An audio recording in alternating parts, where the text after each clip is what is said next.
Ashanti Gray checked her watch and sighed.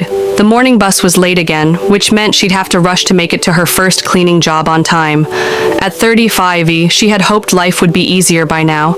But here she was, still pinching pennies, still worrying about being late, still wearing the same practical shoes she'd bought 3 years ago. "Good morning, Ness," Mrs. Finch called from the corner bakery as Ashanti hurried past. "Running late again?" "Bus didn't come," Ashanti replied with a quick smile. "Save me a cinnamon roll for later." The bus finally arrived, and Ashanti squeezed into one of the last available seats. She scrolled through her phone, checking her schedule for the day. 4 regular houses, then a new client at 4 p.m. Her boss had been mysterious about this one. "High-profile job," she'd said. "Be on your best behavior." By the time she finished her 4th house, Ashanti's back ached. She sat on the front step and called her niece. "Hey, Lisi, just checking in. Did you remember to take your lunch today?" "Yes, Aunt Ashanti," said the 16-year-old with the patience of someone who'd been asked this question 1,000 times. "And yes, I'll start my homework before you get home." "That's my girl," Ashanti smiled. "I've got one more house today. Some fancy place out on Queens. Might be home a little late." "The mansions?" Lisi's voice sharpened with interest. "Like where all the rich people live?" "Apparently, don't get excited. I'm just cleaning it, not buying it." Ashanti hung up and checked the address one more time. Queens. Just the name made her stomach tighten. She hadn't been to that part of town in years, not since high school, when the rich kids threw parties in their parents' big houses while kids like her worked weekend shifts at the diner. Her car protested as she drove uphill toward the wealthier part of town. The old sedan had seen better days, and the climb made the engine whine in complaint. "Just a little further," she muttered, patting the dashboard. "Don't quit on me now." The houses grew larger as she drove. Manicured lawns, circular driveways. Finally, she turned onto Queens and followed it all the way to the end, where a massive iron gate stood partially open. The mansion beyond was impressive. 3 stories of stone and glass, with wide windows that caught the afternoon sun. It looked both modern and timeless, the kind of place that belonged in magazines. Ashanti parked, gathered her cleaning supplies, and walked to the front door. She took a deep breath, reminding herself that this was just another job. The rich were no different than anyone else. They just had bigger houses to clean. She rang the doorbell. No answer. She tried again, shuffling her feet nervously. Finally, the heavy wooden door swung open, and Ashanti found herself staring at a face from the past. Nathan Collins. The years had changed him. His once boyish face was now more angular, with a neatly trimmed beard and tiny lines around his eyes. But it was unmistakably him, the boy who had made her high school years a mix of silent crushes and painful embarrassment. "I'm from Spotless Cleaning Services," she said quickly, hoping he wouldn't recognize her. "I'm here for the 4 o'clock appointment." Nathan's eyes narrowed slightly, studying her face. Then they widened in recognition. "Ashanti Gray," he said slowly. "You still wrinkle your nose when you're annoyed." Her stomach dropped.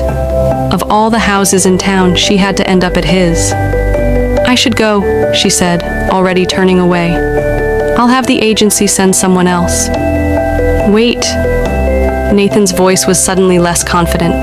"Don't go. Please." Ashanti stopped but didn't look back at him. "Why?" "So you can remind me about all the fun times in high school?" "No thanks." "I'll triple your rate," he said quickly. "I just want the place cleaned right.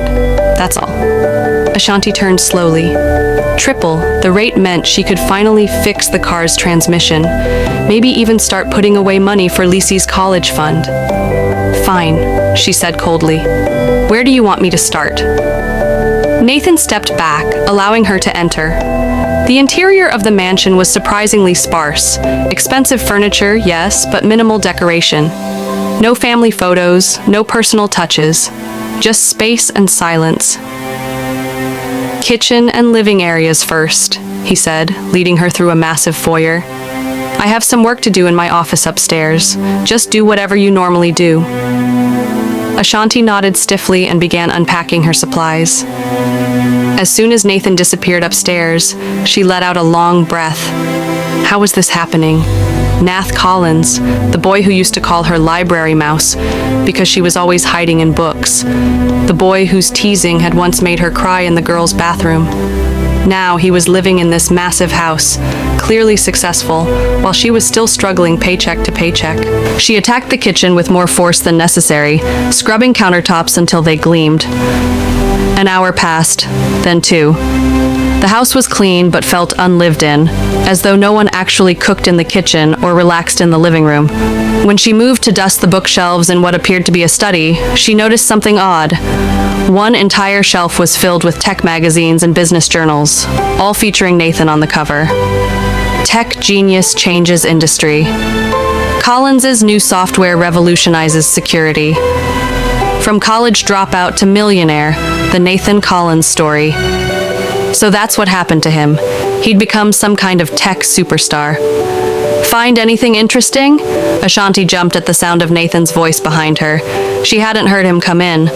Sorry, she said quickly. I was just dusting. It's okay, he said, leaning against the doorframe. Those are mostly for my parents anyway. They like to collect them. You don't live here with family? She asked before she could stop herself. Number just me. He glanced around the big, empty house.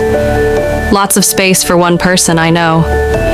An awkward silence fell between them. Ashanti returned to her dusting, aware of Nathan still watching her. You disappeared after graduation, he finally said. I heard you got a scholarship to state. Ashanti kept her eyes on her work. I did, for a while. What happened? She turned to face him. Life happened. My sister got sick. Lacey needed someone to take care of her. She shrugged. Not everyone gets to follow their plans. Nathan nodded slowly. Lacey is your niece? Yes, she's 16 now, smart as a whip. Like her aunt, Nathan said quietly. Ashanti frowned, unsure how to respond to what sounded like a compliment. This wasn't the Nathan she remembered, the confident boy with the sharp tongue who always had a comeback. I should finish up, she said, moving past him into the hallway. I still have the sunroom to clean. The sunroom was at the back of the house, a beautiful, glass-enclosed space filled with plants and natural light. It was the only room that felt truly lived in, with a comfortable chair and books scattered around. As she cleaned, Ashanti noticed a cardboard box tucked underneath a side table. She moved it to vacuum underneath, and the top fell open, revealing what looked like old yearbooks. She knew she shouldn't look. It wasn't her business. But when she saw the name of their high school on the cover, curiosity got the better of her. She opened the yearbook from their senior year. Memories flooded back as she flipped through the pages. The cafeteria where she always sat alone, the library where she found refuge, the classrooms where she kept her head down and her hand rarely raised. Then she came to her own photo, plain Ashanti gray, with her sensible haircut and shy smile. But something was different. Her picture was circled in pen, with a small note written beside it, always smarter than me. Ashanti stared at the page, confused. She flipped further and found more notes next to her photos from other years. Best writer in class. Never gets the credit she deserves. She closed the book quickly when she heard footsteps approaching. Nathan appeared in the doorway with 2 mugs. I made tea, he said, offering her one. You used to drink tea in English class. Earl Grey, right? Ashanti accepted the mug automatically, too surprised to refuse. You remember that? Nathan sat down in one of the wicker chairs, gesturing for her to join him. After a moment's hesitation, she did. I remember a lot of things, he said, his voice different now. No trace of the arrogance she remembered. Instead, there was something almost fragile in his tone. Including how awful I was to you. Ashanti sipped her tea, not sure what to say. I wasn't teasing because I didn't like you, he continued, staring into his mug. I was F-15 and stupid, and you terrified me. I terrified you? Ashanti couldn't keep the disbelief from her voice. That was part of it, Nathan admitted. You were so smart, so sure of yourself in this quiet way. Nothing seemed to touch you. Meanwhile, I was just a kid desperate for attention, trying to make everyone laugh so they wouldn't see how scared I was of failing. The sun was starting to set, casting long shadows across the sunroom. Outside, the hills were bathed in golden light. "Why are you telling me this?" Ashanti asked. "Because I never got the chance to apologize," Nathan said simply. "And then today, you showed up at my door like some kind of second chance." Ashanti stood up, suddenly uncomfortable with the direction of the conversation. "I should go. Lisi will be waiting for dinner." Nathan didn't try to stop her this time. He just nodded and followed her back to the front door, where she gathered her supplies. "Will you come back?" he asked as she stepped outside. "Next week, for regular cleaning." Ashanti hesitated. The rational part of her said to run far away from this man and these uncomfortable memories. But the practical side knew that triple pay would make a huge difference in her life. "Fine," she said coldly. "Same time next week, but just for cleaning." "Nothing else?" "Nothing else." Nathan nodded, a small smile tugging at his lips. "Nothing else," he agreed. "Thank you, Ashanti." As she drove away, Ashanti's mind was spinning. The yearbook with her pictures circled. The tea he remembered she liked. The apology she never expected to hear. 15 minutes later, she pulled into the driveway of the small house she shared with Lisi. It wasn't much, but they had made it a home. When she walked inside, Lisi was at the kitchen table, books spread out around her. "So," the teenager asked eagerly, "how was the mansion? Was it amazing? Did they have a pool?" Ashanti set down her bag and leaned against the counter, still trying to process everything that had happened. "It was unexpected," she said finally. "And yes, they had a pool, and the person who lives there is someone I knew a long time ago." "Like an old friend?" Lisi asked, twirling her pencil. Friend wasn't the word Ashanti would have used, but enemy didn't seem right anymore either. "Just someone from high school," she said. "It's no big deal."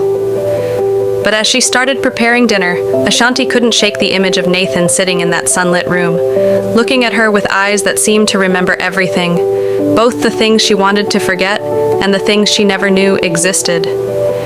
To be continued. What do you think happens next? Will Ashanti keep her guard up, or will Nathan's sincerity break through? Drop your predictions in the comments. And don't forget, where in the world are you watching?